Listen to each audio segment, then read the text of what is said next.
As if Congress doesn't have enough on its plate, not that it's doing anything with what is on its plate, they're now looking into UFOs, or at least they're doing something, right?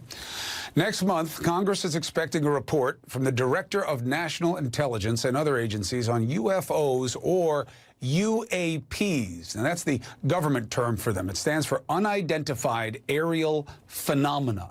Why? Well, a retired U.S. Navy pilot came forward to say he and his crew witnessed an unidentified flying object on the coast of the Atlantic several times. And he's not the only one.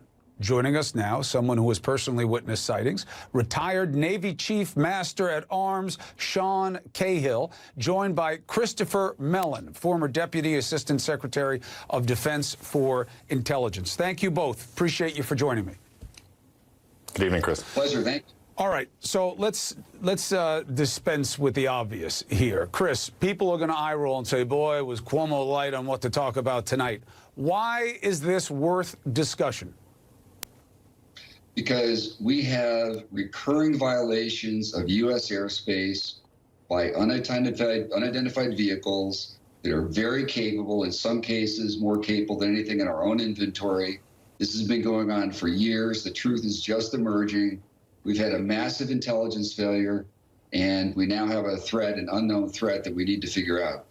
So, Sean, it's not that you're worried about something out of a movie coming to get you. It's about the threat right here on Earth and how it's being motivated without our knowledge and ability to counter.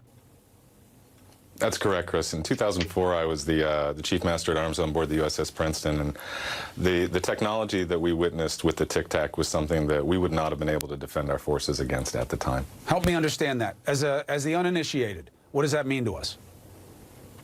Well, sir, that means that what we saw in the Tic Tac and what Mr. Luis Elizondo describes as the 5 observables indicate a technology that outstrips our arsenal by at least 100 to 1,000 years at the moment. 100 to 1,000. So, meaning, like, what kind of technology was at play that you were able to identify it but know that you can't match it? Well, first of all, the aircraft had 0 control surfaces. It had no means of propulsion that we could detect. It moved at hypersonic velocities, and it preceded the pilots to their cap point. So it seemed to have some knowledge of where the pilots were headed ahead of time, and we don't possess those abilities to do that in our arsenal at the moment. What does that sound like to you, Chris Mellon? Well, we clearly are vulnerable, and this has been going on for too long. Finally, our Congress is learning of this situation. They're beginning to react.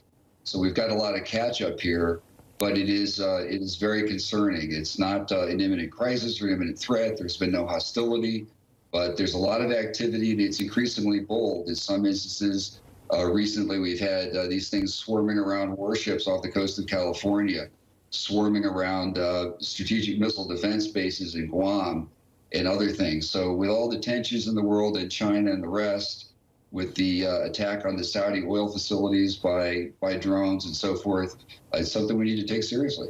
You answered the question partly there, but let's fill it out a little bit. This is not new.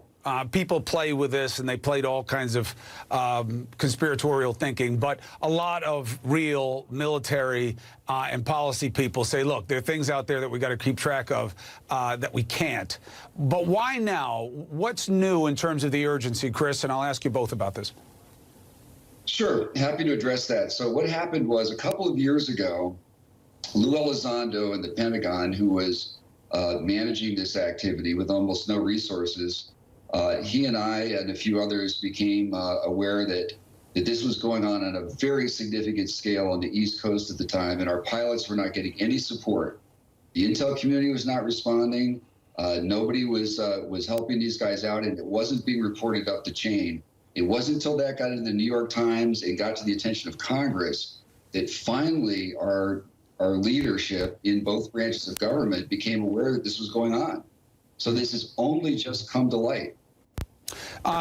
Sean, what do you think is the likely universe of explanation that will come up at the end of these reports and addressing of this? Chris, I think that we're going to find that this phenomenon represents a very large spectrum of different things. At edges of that spectrum are going to be near-peer technology of our adversaries here on Earth.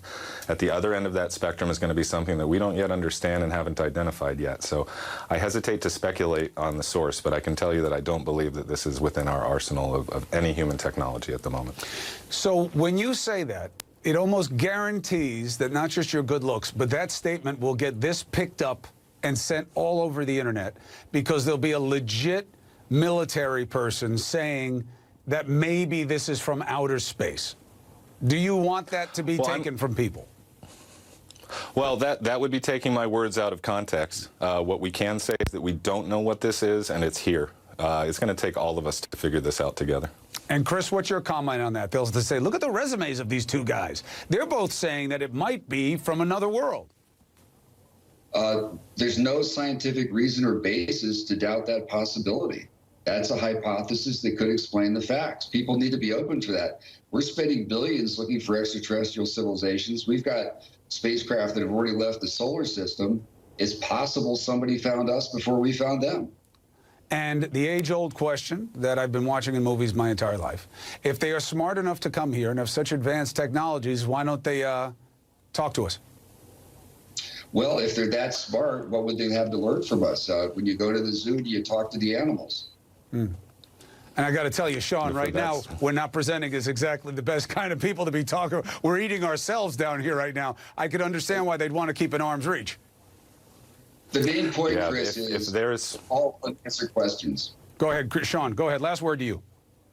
I was just going to say, if they're as smart as we think they are, then I think we're kind of silly thinking that we can guess their motives. Look, and for me, look, there is no them. I'm a facts first kind of guy on this. I'm open to everything because there's so much I've learned in life that I would never have imagined. But I do know this. I worry about the safety of men and women like you, Sean, and Chris, the people who wind up having to cross the policy line to get into practice. I worry that you're safe. I worry that people aren't beating us at our own game, and that we have to learn through spending blood and treasure that was unnecessary. So any exploration, any research, any report, any hearing that helps us understand how to keep our fighting men and women safe is the only way to honor your sacrifice. So thank you for your commitment. Thank you for having the conversation. Chris, Sean, as you learn things, or that you learn that you don't like that it's not being looked at the way it was supposed to, let me know. You've got a friend at this platform.